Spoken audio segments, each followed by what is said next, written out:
the middle of January and I haven't started up the Travelall in a couple of weeks, so I am giving it a go now. What I'm finding is that I'm not pulling any gas from the fuel pump up into the carb. I just filled up the bowl. I'm gonna throw some starting fluid in it and get her just turned over a little bit. She's done that for me twice, but I can't get any gas up into the carb. There, the gas tank may be empty actually, because I idled her a couple of times. I thought I had put more gas in it than that, but apparently I hadn't. So let me give this a whirl and see what happens. All right, here we go.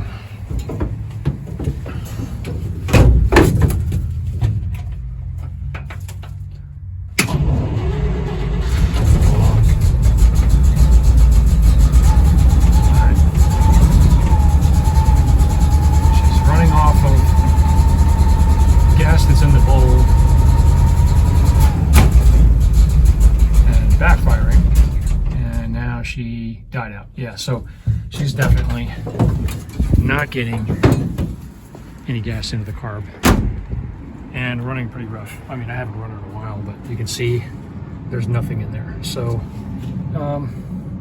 when I've got a little bit more time, I will probably try to fill the tank, put some more gas in the tank, and see if that is the issue. It could be. I mean, I wouldn't be surprised, honestly, if the gas evaporated, because all I've got as a cap for this thing is basically just a paint can lid. So I'm going to try that. I'll try that next. All right, so that was definitely it. She was out of gas. Looks like she might be out of gas again, actually. I just put a little bit from the Scout in and immediately started pulling. So yeah, she'll start, she'll run. There's whole area was filled with clouds of smoke. So tomorrow is going to be another windy day. I will try to, actually, you know what? I'm going to fill her. I'm just going to empty out my tank right now. I'm back out working on the Fender for the Travelall, and I am using a different kind of body filler, and I really like it. It's much better than the crap that you get at Lowe's or Home Depot, the regular Bondo stuff. This is Evercoat Lightweight, and I'm finding it about 1,000,000 times easier to work with. I don't have to grind at it to get it to come off. It sands really well. It also goes on really well. I'm finding that it doesn't leave a whole lot of bubbling or big artifacts that I've got to then go back over and over and over again on. I'm enjoying working with it a hell of a lot more. I've got a lot of places on this Fender that I got to smooth out. You can see it's got a lot of places I'm trying to work in. I've got more places that I'm noticing I've got to actually hit. So I'm trying to circle those and work with them as I go. But just overall, I'm really much happier with how this is coming out now. It was worth the money. I think that can was probably 50 bucks or something. I think I got it at Eastwood. I think you can get it for about that on Amazon. Highly, highly recommend. So what I'm doing is I'm just going to finish up this sanding job a little bit. I'm going to hit it with some black primer to figure out where the high spots are, and then do another like quick skim sand, and then I'll do another coat of body filler on these parts. This part I had hit earlier with the older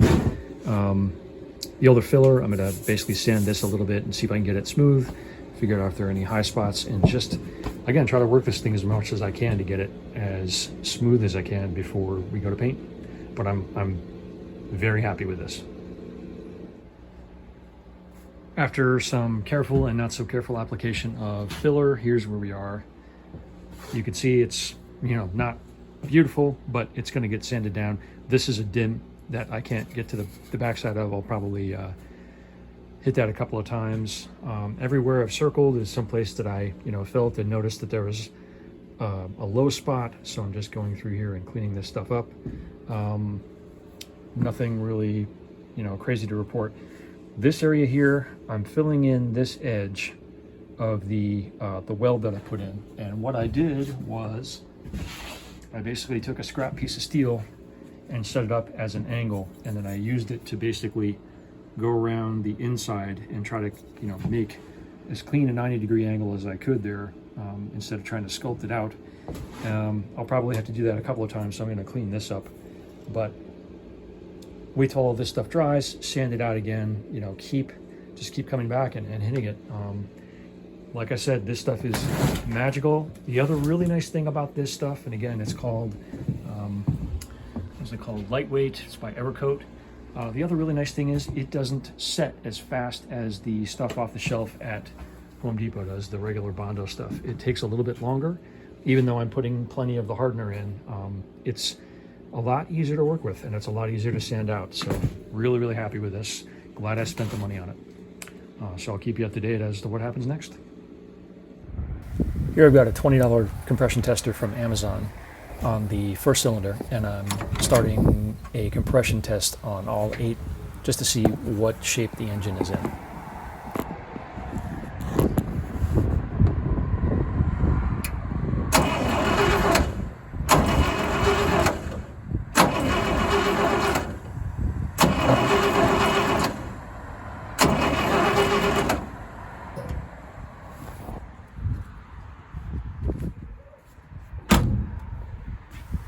This one checked out really good. All the rest of the cylinders checked out good as well. There was only one that was 125, but I was happy. All right, I am out at the Travelall, and I'm going to try to get her started and running a little bit more today.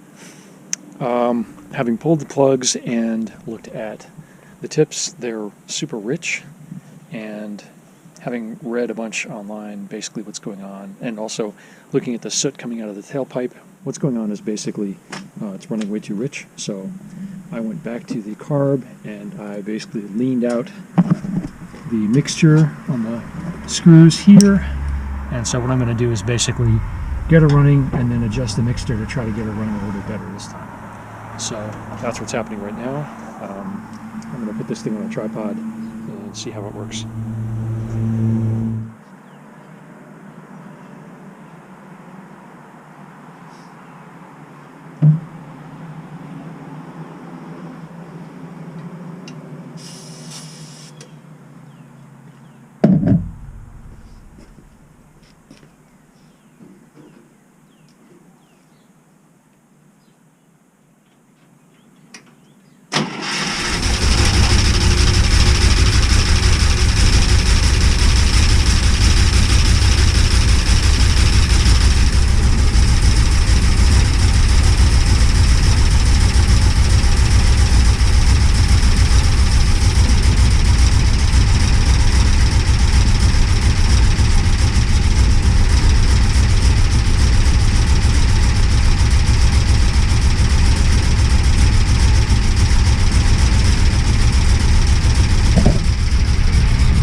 Interesting thing that I'm seeing is coming out of the exhaust pipe right there.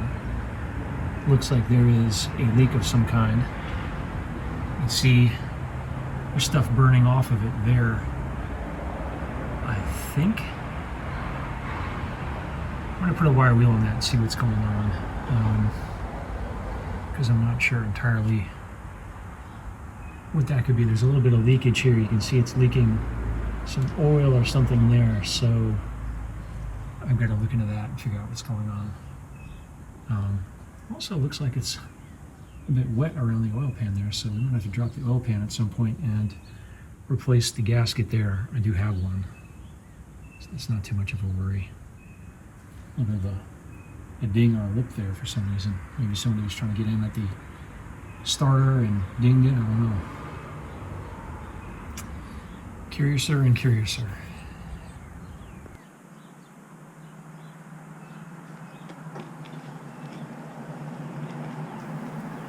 At this point, I was pretty happy that I'd gotten it started and figured I wasn't going to gas out their neighbors, so I figured I'd just close everything up and switch over to the seats.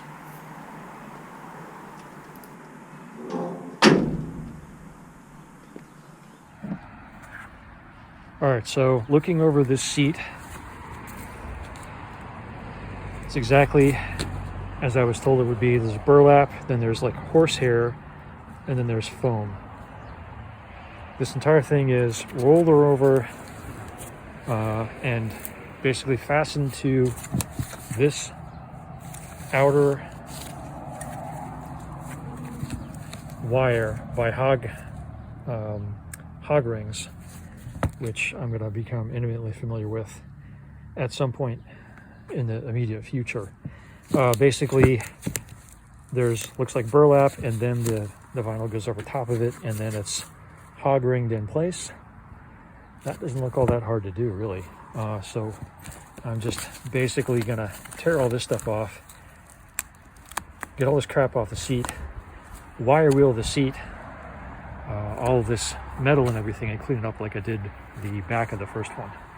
So I'm gonna do the front bench seat first, and then we'll do the rear later.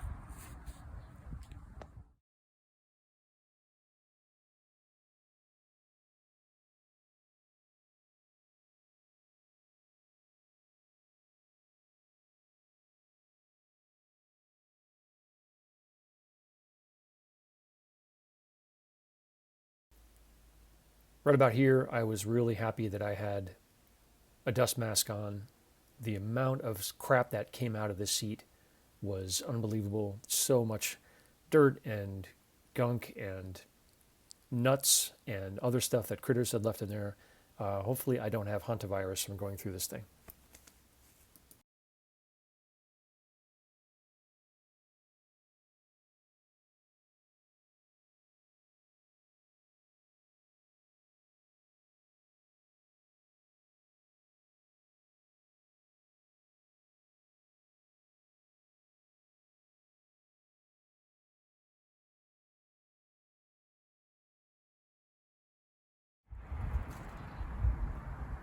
So here's how the foam is set up in this thing. It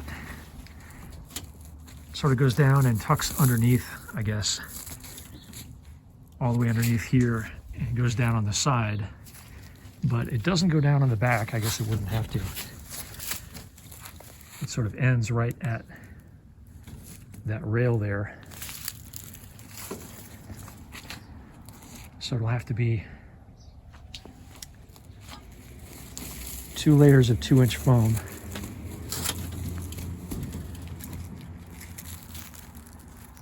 Yeah, I guess that at one time was probably 4 inches of foam. But anyway, this is how we're going to build this. All right. Here's a look at the fender and the final work on that. It turned out really good. I'm not a professional body man. This is my first real attempt, but I think it looks a hell of a lot better than it originally did. And for some rattle can International Harvester Red, not too bad. So here I'm looking at the bulkhead connectors for the whole wire harness front of the dash. That round connector right there is supposed to be the one I just pointed at, BB. And what I'm doing here is basically just testing for continuity. So trying to figure out if these wires are actually still good. You can see there I've got continuity, which is real nice. That's going from the fuse panel all the way over to the bulkhead connector, which is right over here.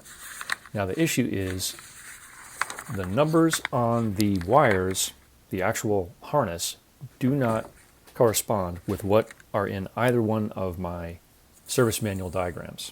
This is the service manual diagram for the 1200, and you can see here 2018, which is the wire that I just tested.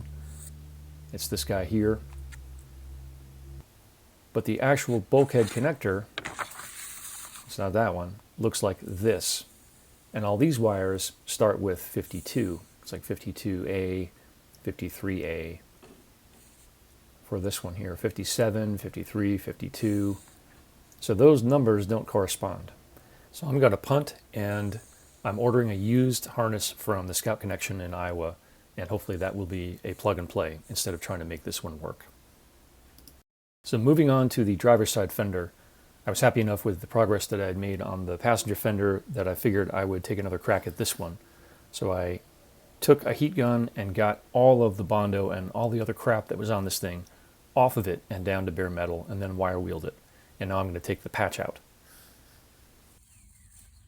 Whoever worked on this panel before me pop riveted in some sort of metal plate and then flipped it to get the repair in place. So what I'm doing right now is pulling this metal out so I can actually cut more of this out and weld some new metal in to fix this thing. And then I've got to bend this whole thing out. This thing is bent all to heck. I've got to basically pull it out coming towards this way because it's bent in really far. If you look at the slope of it, it bends in super far and it should come up more this way. Here's where we stand on Sunday night. I've got a new patch put in here. I cut out the old one. There was some kind of patch that was like pop riveted and then bonded over. And then I spent a lot of time basically banging this back out. This whole area was pushed in, and now it's hopefully pushed out to the point where it should be good to start smoothing out. Because it was just done poorly before. I did a poor job of getting it straight, and I want to try to get it better now. And so this will be the first step. I'll get this cleaned up. I'll probably take a bunch more of this off and just get back down to bare metal and start fresh for this particular panel. And then I got to clean up the rest of it too. But it's looking a lot better. And the back side, you can see here, I'll show other pictures. That's where the old piece was. So I'll clean this up and try to make something out of this panel. If you've made it this far in the video, you're probably still pretty interested in Travelalls. To keep this thing going, I've got a storefront up at threadless.com. There are all sorts of designs there: Travelalls, Travelettes, Scouts, and other designs. I'll put a link in the description. Thanks for watching.